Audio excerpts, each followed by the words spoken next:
For Block E's next interview, it is with Dylan Kruger. Now, Dylan is a 23-year-old politician from Delta, British Columbia, Canada, and I wanted to interview Dylan because there's not that many young people that run for public office, especially at the age of 23. The majority of politicians are above the age of 40, and that's what I found interesting, because most politicians are very seasoned, and I'm not just talking about their salt and pepper hair.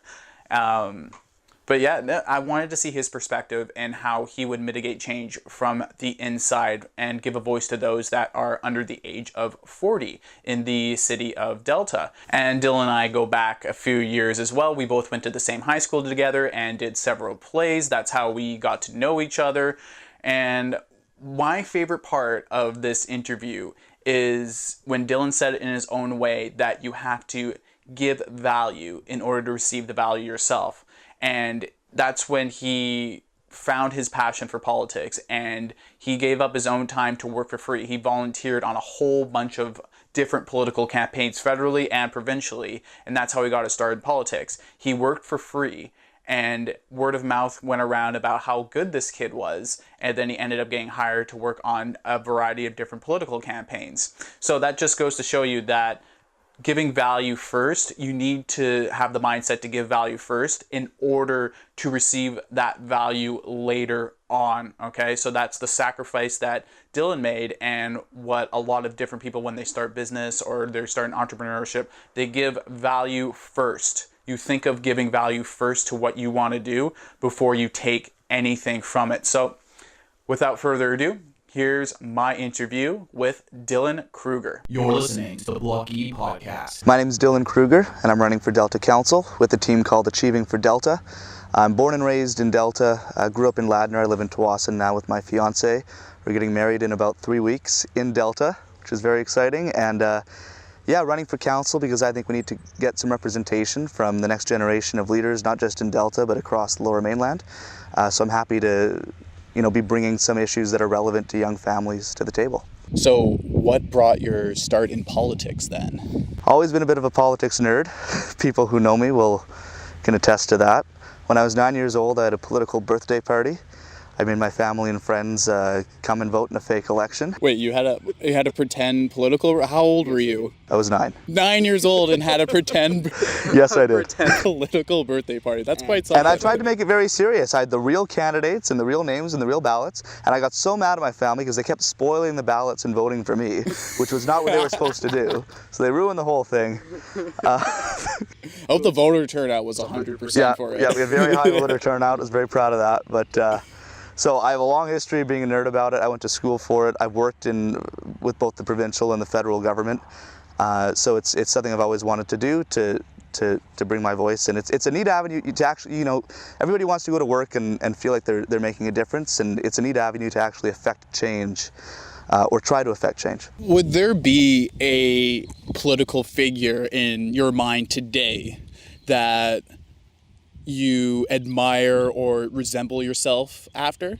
Provincially, federally, internationally, there's not a lot of good role models to look to when it comes to public figures or political figures, and that's kind of a testament to why I think the new generation, generally speaking, needs to step up. And I think that younger people seem to do a very good job at disagreeing cordially, and people look at what goes on in the House of Commons, or certainly what's going on in the United States right now, and I think it's very easy to lose faith in politics and kind of do the opposite. And that's also kind of part of what we need to do here is give people a reason to have hope in the political system, because wherever you're looking right now, it can be pretty rough, and an example of what not to do. And so to answer your question, as cynical as it sounds today, people who are in elected office today, I have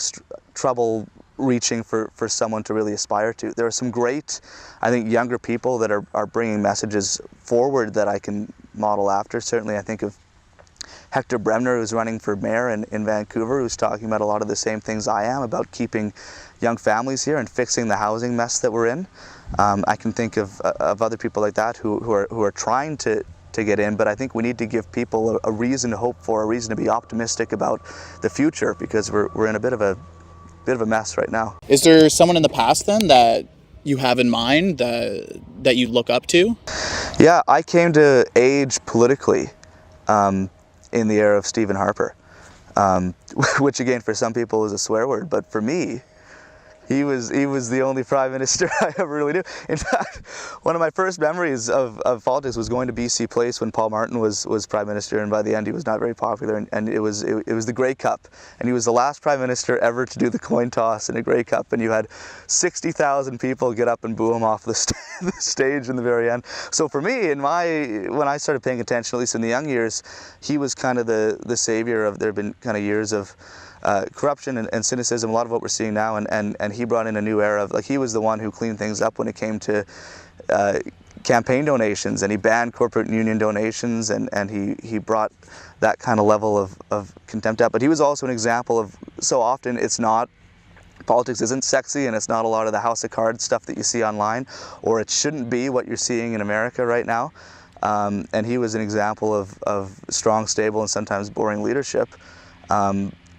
But also, I think, looking forward to the future, and this comes back to what I was saying before, that under him, taxes went down to the lowest point since Diefenbaker, and the debt level went down, and that's stuff that's only going to benefit young people down the road. So he was an example of, like or hate his politics, what politicians should be, which is often, not selfie kings, not flashy, not getting in the news for all the wrong reasons, but just putting your head down and getting the job done.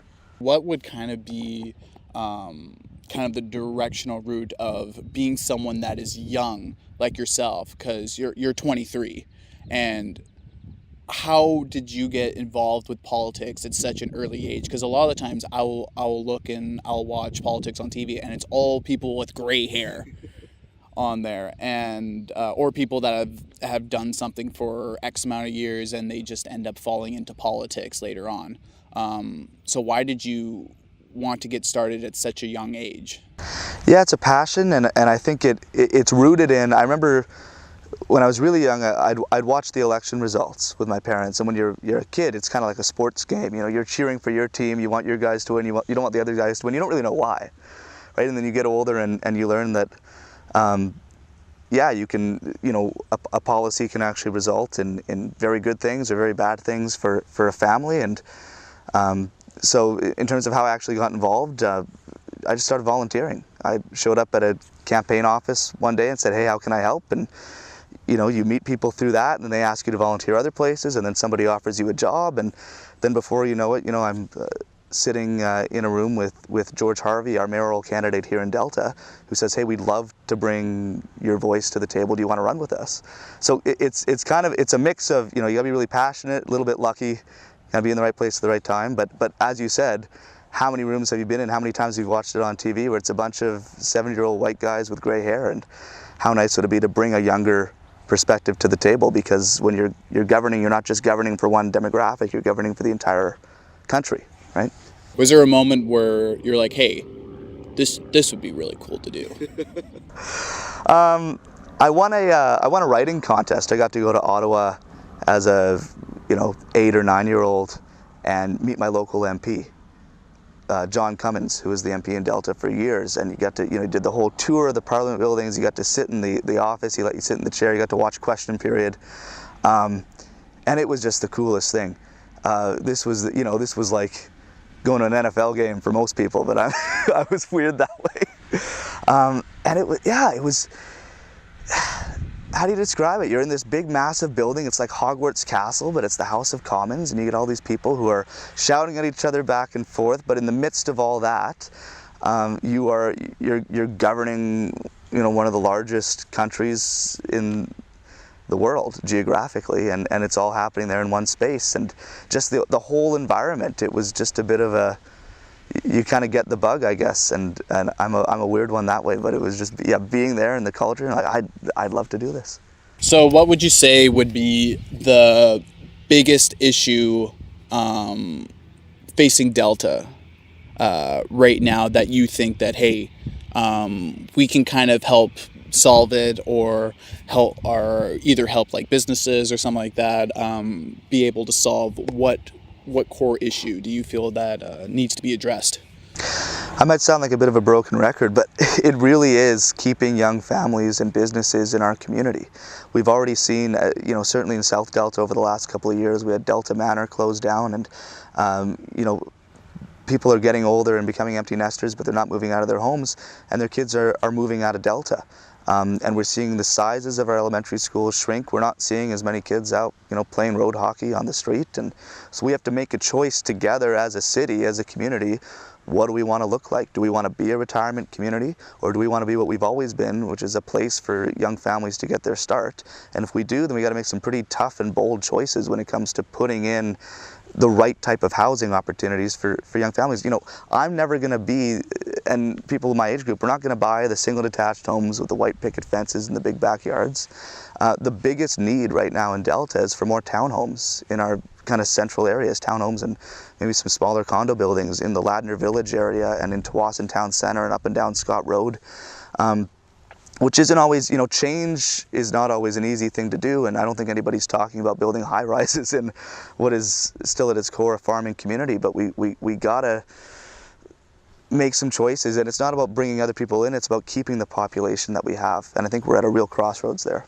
So what kind of, just name one type of policy that would kind of help out with keeping more families and bringing more families into Delta then? So at a municipal level, right, it's a little bit different than provincial or federal where you pass bills and debate the bills, and there are bylaws that get passed municipally, but a big chunk of it is approving or rejecting development proposals.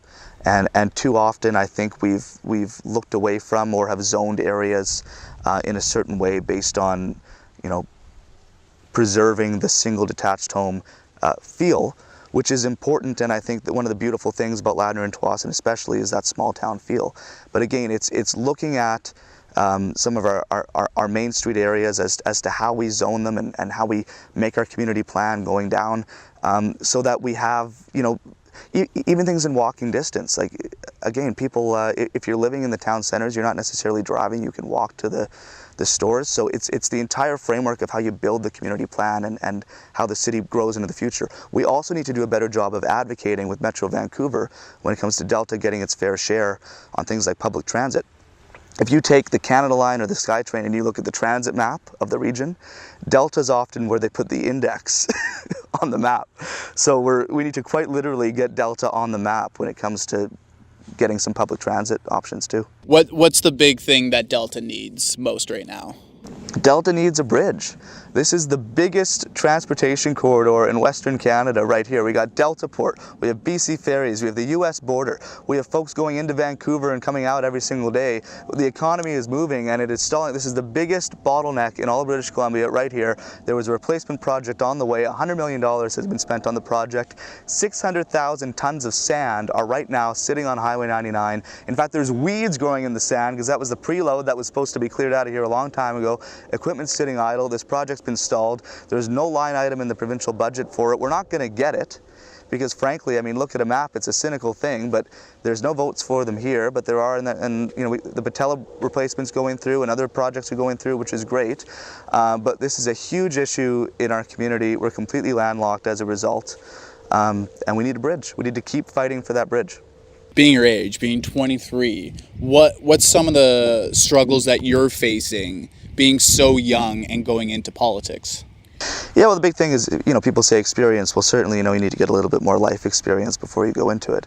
But it's two things. I mean, first of all, I do, when it comes to governing experience, I've worked at the provincial and the federal level in federal cabinet, federal ministries, right? So I do have the experience from a hardcore governing perspective, but also I'd say, I used to be so nervous about, I've been the youngest person in every job I've ever had. I've actually had to, oversee interns who are older than me. And I used to be so nervous, I used to not even tell people about my age. And it's been a shift recently where it's like, no, it's the opposite. I should be proud of that.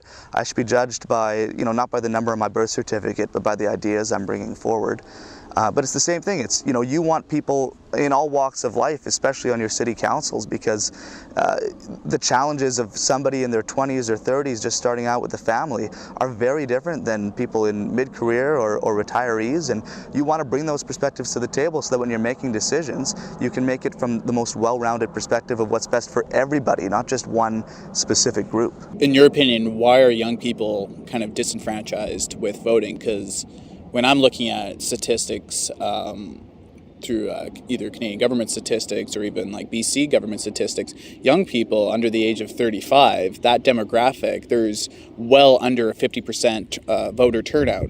So in your opinion, what's something to kind of mitigate that and to bring more people out to come out and vote? It's a vicious cycle. You get politicians who aren't talking about issues that are relevant for young people. And they don't talk about them because they don't vote. But then young people don't vote because nobody's talking about their issues. So part of it, and it's a very simple thing, is you start talking about issues that are relevant to people under the age of 35, and you start electing and running candidates in all political parties on all levels of government that are of that generation too. And when you start talking about issues that are relevant to young people, whether it's housing affordability or public transit, or getting a leg up on getting into university or starting up in careers and jobs, then you're going to see an uptick in turnout.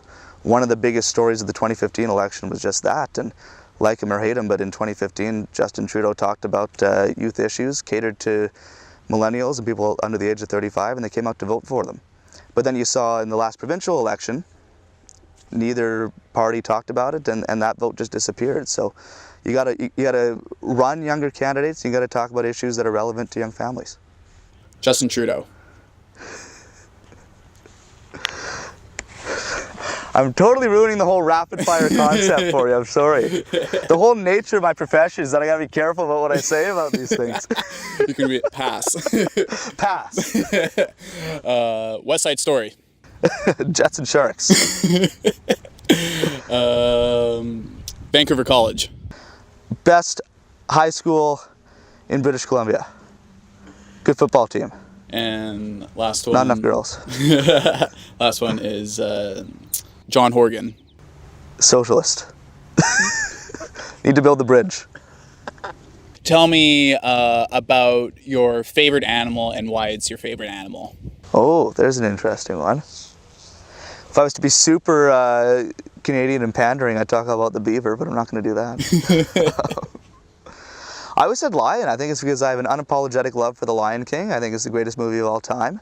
I won't apologize for that. And still waiting for Lion King 2 3/4. But yeah, big fan of the lion.